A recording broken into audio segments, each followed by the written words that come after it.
Assalamu alaikum à toutes et à tous. Aujourd'hui, pour m'accompagner dans ce premier épisode sur la jeunesse de notre communauté, j'ai à mes côtés deux jeunes d'exception, particulièrement motivés et engagés dans notre communauté, Nasrullah et Sarah. Je vais vous demander à tous les deux de vous présenter et de me dire avant toute chose comment vous allez. Sarah, comment vas-tu? Ça va, alhamdoulilah. Alhamdulillah. Qui es-tu, Sarah? Du coup, je m'appelle Sarah. Comme tu l'as dit, je suis une étudiante en traduction et interprète. Intéressant. Et j'ai 18 ans. Et je fais partie de l'organisation de Mohammedia Youth. Voilà un peu. Ok, super. Nasrullah, qui es-tu? Wa alaykoum salam. Moi, c'est Nasrullah. Moi aussi, je suis encore étudiant en ingénierie. Et, moi, j'ai 19 ans, moi. Et moi aussi, effectivement, je fais partie de la Mohammedia Youth. Et on est ici justement pour en discuter. Ok, super, intéressant. Vous avez été beaucoup plus vite que moi parce que vous avez parlé d'un projet que j'ai découvert tout récemment. C'est TMY, donc The Mohammedia Youth. Avant d'aller là-dessus, j'aimerais savoir, vous faites quoi concrètement dans ce projet? Est-ce que vous êtes les porte-parole de ce projet? Est-ce que vous avez un rôle de responsable? Qui êtes-vous au sein de ce projet? Alors, on est porte-parole, oui, mais ce n'est pas notre seule responsabilité.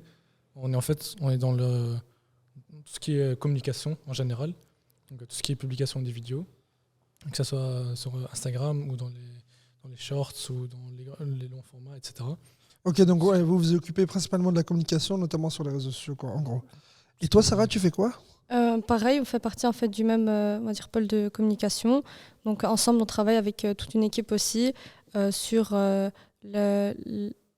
sur tout ce qui est réseaux sociaux et tout le travail qui vient avant, et la manière dont on va communiquer les différents messages aux gens. Ok, c'est intéressant. Et étant donné que tu es traductrice-interprète à en devenir,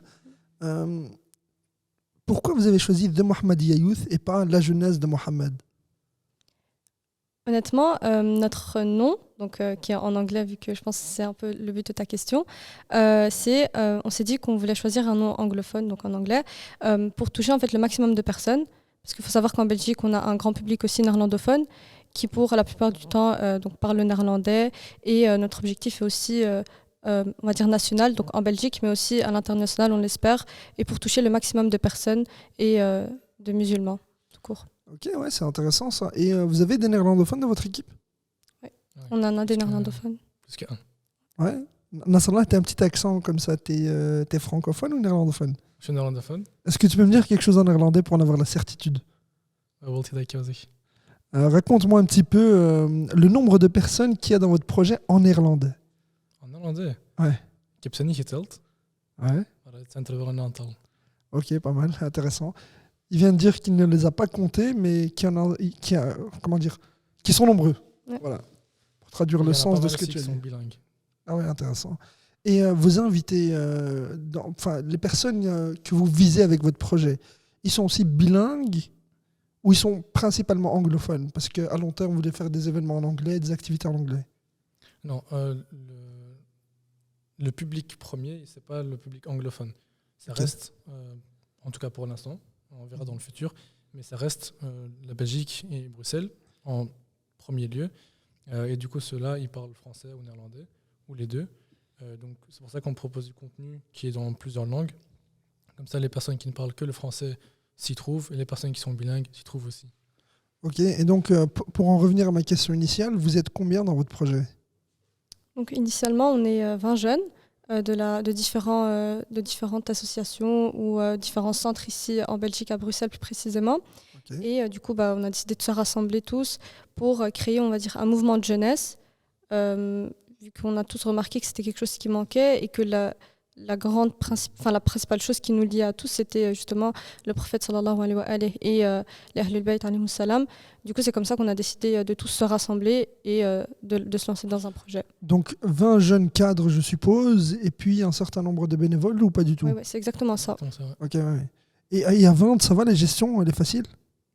Ouais. Vu qu'on a tous le même objectif et qu'on est tous, alhamdoulilah, des gens posés, les communications se passent très bien. Et voilà, et bien sûr, il y a toujours des différends. Donc, c'est pour ça que des fois, on se met ensemble et qu'on discute sur quel est notre objectif, quelle est notre voie à suivre. Et vous avez commencé quand ce projet, cette réflexion autour de Mohammedia Youth? Elle est née quand? Cette réflexion-là, honnêtement, elle durait depuis pas mal de temps entre nous les jeunes, mais on n'avait pas réellement fait le premier pas pour commencer un projet comme ça. Mais quand on a chacun remarqué, en parlant avec différentes personnes au sein de la communauté, qu'on avait en fait tous ce même objectif-là, on s'est tous alors lancés dans un projet d'organisation de Mawlid al-Nabawi. Tu vas déjà beaucoup plus vite que ce que je voulais faire, mais c'est intéressant, ouais. Et du coup, on s'est dit que c'était c'était un premier projet dans lequel on pouvait se lancer pour justement, par la suite, se lancer dans d'autres projets, on l'espère, Inch'Allah. Inch'Allah. Et ce projet, comme tu dis, il y a plein de jeunes de différentes associations, mais il n'y a que des garçons ou que des filles? Ça se passe comment? Est-ce que vous travaillez en mixité? Est-ce que vous êtes mélangés les uns aux autres? Comment se passe l'organisation en interne? Alors, il y a aussi bien des garçons que des filles. Ok. Mais on travaille donc chacun donc il y a des grands groupes et par groupe c'est souvent entre garçons et entre filles que ça travaille. Après Parle bien dans le micro parce qu'il est un peu... oui, donc, je disais que il y a donc plusieurs groupes et ces groupes-là souvent ils travaillent entre garçons et entre filles. Mais après quand il y a des communications qui doivent se passer de pôle à pôle ou de partie à partie, là bien sûr on est mix. Mais voilà. Et c'est qui coordonne ce projet?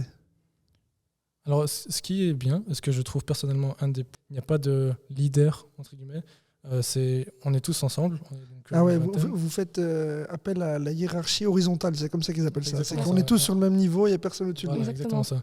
Ouais. Donc quand on discute, et le but, c'est la majorité l'emporte, mais c'est même pas notre but en fait. On a envie que tout le monde se mette sur la même ligne, et comme ça on peut tous se donner à fond pour l'objectif et la voie que prend notre groupe. Ok, c'est intéressant. Et tu as parlé là tout de suite, Sarah, de Mawlid al-Nabawi. Est-ce que tu peux m'en dire plus? Yes. Vas-y, pourquoi le Mawlid al-Nabawi? Comme je te l'ai dit avant, on a décidé à l'approche du Mawlid al-Nabawi de se lancer dans cette organisation-là. Mais tout ça, en fait, comme je te l'ai dit, il y a tout un historique avant. Et surtout qu'on a remarqué qu'au sein de la communauté chiite à Bruxelles, il y avait, on va dire, un certain manque de jeunesse. Et on s'est lancé comme je te l'ai dit, dans l'organisation de Mawlid al-Nabawi parce que c'est vraiment quelqu'un d'important pour nous et que c'est une grande personnalité dans l'islam tout court, même pas que pour les chiites ou pour les sunnites. C'est une grande personnalité importante. Et pour honorer... Victor Hugo parlait du prophète et bien d'autres ont parlé de lui, bien évidemment. Ouais. Du coup, pour le mettre à l'honneur, pourquoi ne pas l'organiser? Pourquoi ne pas se lancer dans cette organisation-là? Ouais, c'est intéressant. Et à titre personnel, est-ce que le Mawlid al-Nabawi, c'est un événement que tu célèbres chez toi? Ouais. Et tu fais ça comment habituellement? Habituellement, c'est en famille. C'est pas quelque chose d'hyper grandiose comme ce qu'on fait là, mais pour donner encore plus d'importance au prophète sallallahu alayhi wa sallam, on fait les choses encore plus grandes par amour pour lui. Ok, c'est intéressant. Et toi, Nasrallah, je te regarde pas parce que je te connais un petit peu. Tu célèbres aussi le Mawlid al-Nabawi? Oui, bien sûr. Aussi. Et vous faites ça comment chez toi? Ou bien c'est à la maison. Ouais. Ou bien des fois, il y a d'autres associations dans le passé qui ont fait d'autres célébrations de la naissance du prophète sallallahu alayhi wa sallam. Du coup là, on est souvent très présent aussi. Ok, là c'est intéressant. C'est là où je voulais vous amener. Les autres associations, est-ce qu'elles ont participé d'une certaine façon à la création de The Mohammedia Youth ou pas du tout? Alors déjà, c'est l'endroit où nous sommes. C'est dans les locaux les 12 étoiles. Donc on est né de cette organisation-là. Donc oui, bien sûr. Et sinon même dans le groupe des jeunes, il y en a qui viennent de cette organisation-là, il y en a qui viennent d'autres. Donc c'est vraiment un rassemblement de plusieurs. Donc ces organisations ne participent peut-être pas officiellement, mais officieusement, ils y sont. Parce que vous venez de là ou que vous participez à leur programme, ouais. Elles participent à travers votre présence dans ce projet. C'est intéressant. Et votre projet, il fait l'unanimité chez les jeunes. Est-ce que tous les jeunes sont d'accord avec votre projet? Honnêtement, dans tout lancement de projet, il y a des personnes qui vont être pour, il y a des personnes qui vont être contre. Après, si on va vraiment vouloir plaire pour tout le monde, dans ces cas-là, on ne va jamais rien lancer. On va toujours être stoppé par une personne qui va dire « ouais, moi je ne suis pas d'accord » ou « oui, moi je ne suis pas d'accord ». Donc vraiment, notre objectif, c'est de proposer le meilleur qu'on peut. Ça en plaise à certaines ou un peu moins aux autres. Au final, tant qu'on le fait, tant qu'on arrive à atteindre notre objectif, c'est le plus important. Et cet objectif à long terme, hein, parce que là, vous avez créé un groupe qui rassemble des jeunes, etc. Ça me rappelle avec une personne qui est présente ici dans cette salle ou dans ce hangar. Il y a quelques années, on a créé une association, on gérait un mouvement scout, et nous, on était à votre place. À l'époque, on n'avait pas les mêmes facilités que vous. L'une des premières, et que j'ai salué quand vous m'avez ajouté à votre groupe WhatsApp, c'est votre professionnalisme et la compétence, notamment au niveau de la création de votre identité visuelle. Est-ce que vous pensez qu'aujourd'hui, vous allez avoir beaucoup plus d'impact sur du long terme? Parce que nous, on a eu de l'impact, je crois, entre 2014 et 2019, 5 ans.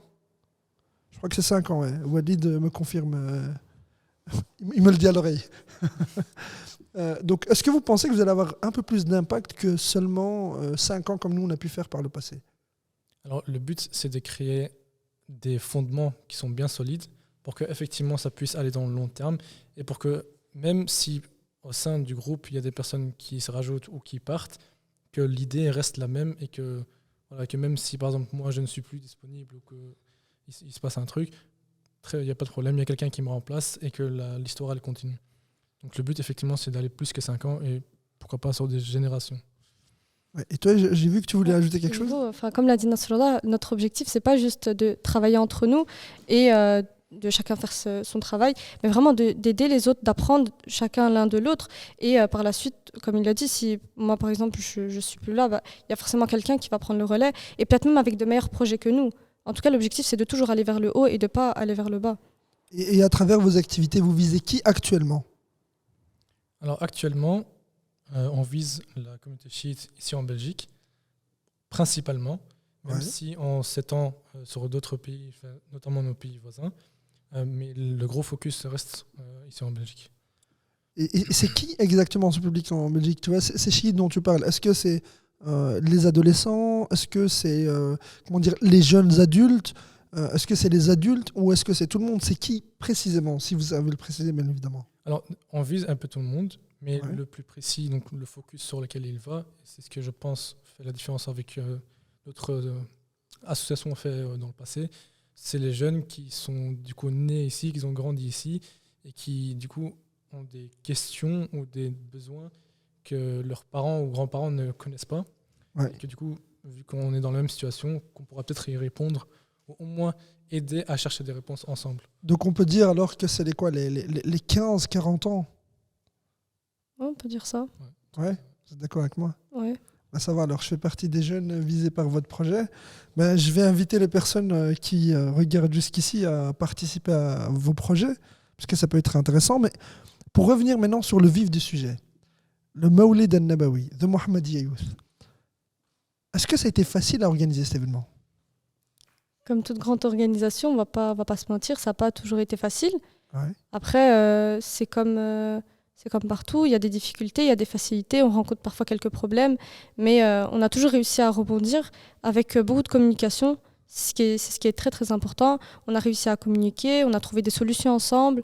C'est ce qui fait en fait la force de notre groupe d'organisation. C'est vraiment la communication et cette manière qu'on a à faire en fait plutôt facile on va dire, de résoudre les problèmes et de faire face aux problèmes qu'on rencontre. C'est intéressant. Et quels sont vos besoins actuellement? Vous avez besoin de quoi actuellement?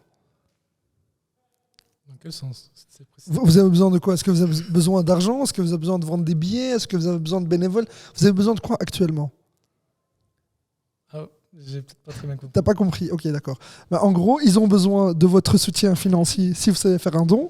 Ils ont besoin de vos billets, donc achetez vos billets parce que c'est intéressant de participer à l'événement. Et à côté de ça, bah, si vous êtes jeune, vous avez entre 15 et 40 ans, n'hésitez pas à vous engager à leur côté. Votre site web, il est hyper bien fait. Ça, je tiens quand même à le souligner. Vous avez parlé de votre vision tout à l'heure, l'un et l'autre, et celle du projet. Est-ce qu'il y a quelque chose qu'on peut trouver en plus sur votre site web qu'il n'y a pas ailleurs? Je sais pas où tu vises. Ok, ben, alors je vais répondre à votre question. Il y a votre mission. Quelle est votre mission après cet événement? Qu'est-ce que vous voulez atteindre avec cet événement qui arrive là prochainement? Alors, l'événement, c'est juste un premier pas, qui est un grand pas, c'est vrai, mais qui est un premier pas. Et après, le but, c'est de créer un groupe qui est un espace, en fait, d'expression pour les jeunes et où les jeunes se sentent en sécurité. Donc aussi bien les jeunes qui sont déjà parmi nous que de nouveaux jeunes qui peuvent nous joindre plus tard. Ou en fait, s'ils viennent dans le groupe, qu'ils se sentent comme dans un... Comment dire ça ? Comme à la maison, qui sont comme dans une famille, entre frères et sœurs, et que s'ils ont des idées, qu'ils peuvent les exprimer, et s'ils ont des compétences, ils peuvent les développer, et même apprendre des compétences d'autres membres du groupe. Ouais, donc à travers cet événement, en fait, ce que vous voulez créer, c'est un lieu de rassemblement à partir duquel vous allez lancer plein d'autres projets, je suppose. Ouais. C'est intéressant comme début d'une dynamique de la jeunesse chiite de 2023. Et mis à part ça, j'ai vu que dans votre événement, vous avez mis la barre très, très, très, très haute. Vous avez invité, je ne sais pas si c'est correct ce que je veux dire, mais l'un des meilleurs membres du jury d'un concours de Coran, c'est Jalal Ma'assoumi, et l'un des intellectuels chiites les plus connus dans le monde, et l'une des personnalités aussi les plus écoutées dans le monde chiite anglo-saxon. Ça a été facile de les inviter ? Non, ça n'a pas été facile de les inviter, parce que ce sont bien sûr des personnes qui sont très occupées et qui... Ouais, notamment Saïd Ammar qui doit être très très chargé. Une barre très haute, mais alhamdoulilah, on a fait les efforts pour. Ouais. Et nous voilà, ils viennent Inch'Allah. Et la communication, Sarah, ça a été facile avec eux ou pas ? La communication, on n'a pas communiqué directement avec eux. Enfin, moi, la partie communication, on n'a pas directement communiqué avec eux. Donc, on a fait appel à, il y a des personnes qui vous ont aidé à les contacter. Oui, voilà, exactement. Mais, alhamdoulilah, la plupart des messages, on va dire, le plus gros du message, il a été fait de notre côté. Et par la suite, on a fait appel du coup à une tierce personne qui nous a aussi beaucoup aidé. Ouais, et j'ai vu qu'ils ont repartagé vos publications. Est-ce que ça vous a fait gagner des abonnés, des likes, des trucs du genre ? Oui, ils nous ont fait gagner des abonnés. Niveau visibilité, on en a aussi. Et est-ce que les jeunes ont été, comment on dit ça en français ? En anglais, on dit trigger. Est-ce qu'ils ont été, je ne sais pas si excité, c'est le bon terme, désolé, mais est-ce qu'ils ont été titillés, voilà, ça. Est-ce qu'ils ont été titillés par la présence de ces deux personnalités ? Oui, parce que ce sont des personnes ces deux personnes, il y en a pas mal qui les connaissaient déjà avant. Et que du coup, ils ont déjà vus et que justement, qu'ils les voient comme des grandes personnalités publiques. Et que du coup, ils ne s'y attendaient peut-être pas qu'un groupe aussi jeune et... Oui, notamment à Bruxelles, moi, personnellement. Ça fait des années qu'on entend parler de lui et il va venir à Bruxelles un jour. Exactement, qu'il soit invité et que c'est réel, c'est là-bas, c'est concret. Oui, il y en a pas mal qui s'étaient surpris, mais agréablement surpris. Et vous êtes content de le recevoir ? Alhamdulillah. Alhamdulillah. Mais ça va faire un sacré, comment dirais-je, pour pas utiliser le mot, ça va faire un sacré boom. Tout le monde va vouloir y être. Moi, personnellement, j'ai envie d'y être. Je ne sais pas si je pourrais y être. Si j'y serais, je vous le dirais en tout cas. Mais je vous souhaite beaucoup, beaucoup, beaucoup de courage dans l'organisation de cet événement. On arrive tout doucement à la fin de cette interview, qui fut très enrichissante pour ma part. J'ai appris à connaître deux jeunes. Il y a quelques années, j'étais à votre place. Aujourd'hui, vous êtes là où vous êtes. Faites ça bien, n'ayez pas peur des gens. J'espère que les gens vont acheter leurs billets. Commentez bien cette vidéo, parce qu'on a besoin de vos commentaires. N'oubliez surtout pas de faire une visite sur leur site, parce que là, il y a le programme, il y a toutes les informations nécessaires pour vous. Donnez, soutenez-les financièrement, achetez des billets, j'insiste là-dessus, achetez vos billets, ils sont vraiment importants pour eux. Et à côté de ça, faites un tour sur le compte Instagram, ce que je dirais. N'hésitez pas à vous abonner, à laisser des commentaires, à partager. Et encore une fois, comme l'a dit Koumail, achetez vos billets, parce que les places sont limitées. Et dépêchez-vous, parce qu'ils partent vite. Elles partent vite, ouais. Et, juste entre parenthèses, on m'avait dit que plus d'une si on allait en groupe de 6, il se peut qu'une personne n'ait pas sa place. Est-ce que c'est vrai ? C'est vrai. Ah, c'est vrai. Donc, allez-y en groupe et réservez rapidement vos places. À très bientôt. Assalamu alaikum. Merci à vous deux. Merci.